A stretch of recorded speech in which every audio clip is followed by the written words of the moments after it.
Bom dia, meu irmão e minha irmã. Hoje, domingo, dia 9 de agosto, estamos entrando na 19ª semana do tempo comum. E agora, então, nós vamos ouvir o Evangelho de nosso Senhor Jesus Cristo para fortalecer a nossa fé. O Senhor esteja convosco e Ele está no meio de nós. Proclamação do Evangelho de Jesus Cristo segundo Mateus. Glória a vós, Senhor. Depois da multiplicação dos pães, Jesus mandou que os discípulos entrassem na barca e seguissem à sua frente para o outro lado do mar, enquanto ele despediria as multidões. Depois de despedi-las, Jesus subiu ao monte para orar a sós. A noite chegou e Jesus continuava ali sozinho. A barca, porém, já longe da terra, era agitada pelas ondas, pois o vento era contrário.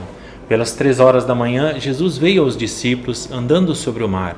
Quando os discípulos o avistaram andando sobre o mar, ficaram apavorados e disseram: "É um fantasma!" E gritaram de medo. Jesus, porém, logo lhes disse: "Coragem, sou eu, não tenhais medo." Então Pedro lhe disse: "Senhor, se és tu, manda-me ir ao teu encontro, caminhando sobre as águas." E Jesus respondeu: "Vem." Pedro desceu da barca e começou a andar sobre a água em direção a Jesus. Mas quando sentiu o vento, ficou com medo e, começando a afundar, gritou: "Senhor, salva-me!" Jesus logo estendeu a mão, segurou Pedro e lhe disse: "Homem fraco na fé, por que duvidaste?" Assim que subiram no barco, o vento se acalmou. Os que estavam no barco prostraram-se diante dele, dizendo: "Verdadeiramente tu és o Filho de Deus." Palavra da salvação. Glória a vós, Senhor. Muito bem, querido irmão e querida irmã. Jesus pede que os discípulos entrem na barca e que eles possam ir para o outro lado do mar. Entrar na barca é entrar na igreja, é fazer a vontade de Deus. Ir para o outro lado significa a conversão, mudar de direção, mudar de atitude, mudar, o nosso jeito de encarar as coisas, não mais como um homem mundano, mas como um homem espiritual. E Jesus, então, ele vai ali despedir as multidões e depois de fazer isso, o Senhor vai para a montanha para rezar. Jesus é Deus e ele reza. Quanto mais nós que somos humanos deveríamos rezar. E Jesus passa a noite inteira rezando. E nós também, assim deveríamos muitas vezes dedicar, especialmente aquelas noites que é difícil para dormir, ou até mesmo quando temos algum dia cansado e com sono, dedicar à oração. E depois então a barca que está lá no meio do mar começa a ser balançada, sacudida pelo vento, pelas ondas que eram fortes. E aí Jesus, vendo as dificuldades dos discípulos, ele vai ao encontro deles.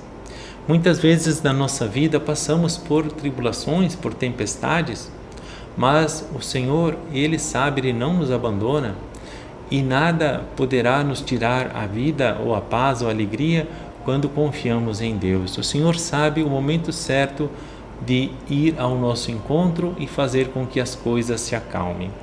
Quando Jesus começa a se aproximar, os discípulos, ao verem Jesus, pensam que é um fantasma, porque estão cegos de medo, porque estão sem fé. E muitas vezes isso acontece conosco também, quando nós deixamos que as coisas, que os desafios, que os problemas, eles sejam, ao nosso ver, maiores do que o amor e a misericórdia de Deus, que a providência de Deus. Então, o Senhor diz a eles: "Coragem, sou eu, não tenhais medo." Hoje Jesus diz isso também para nós. Coragem, meu irmão, coragem, minha irmã, não tenha medo, sou eu, é o Senhor.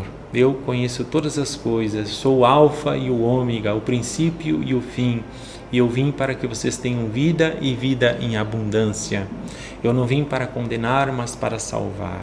E Pedro então se entusiasma e diz: "Senhor, se for tu mesmo, diga que eu possa ir ao teu encontro." E Jesus diz: "Vem, pode vir, sou eu." E Pedro então pula no mar e começa a caminhar sobre as águas. E quando Pedro, né, sente um vento gelado, né, ele fica com medo e afunda. E o que significa isso? Quando Pedro olha para si mesmo, olha para seus pecados, fica com vergonha, fica com medo de Deus e não confia no amor e na misericórdia. Mas ao ver que está morrendo, Pedro então grita, né? Senhor, salva-me. Às vezes o Senhor, Ele permite que nós passemos por situações difíceis, e quando muitas vezes, né, a gente não quer, né, clamar ao Senhor, gritar ao Senhor, rezar ao Senhor, porque achamos que vamos superar, que a dificuldade vai passar, né? O Senhor permite que muitas vezes a gente chega no fundo do poço, né? Que a gente não tenha mais para onde ir, então a gente tem que, né, gritar e pedir ao Senhor: salva-me, socorre-me. E prontamente Jesus estende a mão a Pedro e quer estender a mão hoje para nós, para superarmos os nossos medos, os nossos desafios e as nossas dificuldades, e aprendermos que quando confiamos no Senhor, quando temos fé em Deus, nós poderemos também caminhar sobre as águas da vida. Então Jesus, ele entra com Pedro no barco e a tempestade é acalmada. Quando Jesus, né, ele entra na nossa vida, em nosso coração, na nossa história, né, e ele caminha conosco, e nós temos esta certeza de que se Deus é por nós, nada poderá ser contra nós. Tudo se acalma, né? Não significa que nós não teremos dificuldades, desafios, tribulações, mas nós não deixaremos que o medo, a angústia, a preocupação tire, né, o lugar da certeza, da esperança, né, e da alegria de saber de que o Senhor está conosco. Louvado seja nosso Senhor Jesus Cristo. Para sempre seja louvado. Irmão e irmã, que Deus Todo-Poderoso vos abençoe, Pai, Filho, Espírito Santo. Amém. Fiquemos em paz e que o Senhor vos acompanhe. Graças a Deus.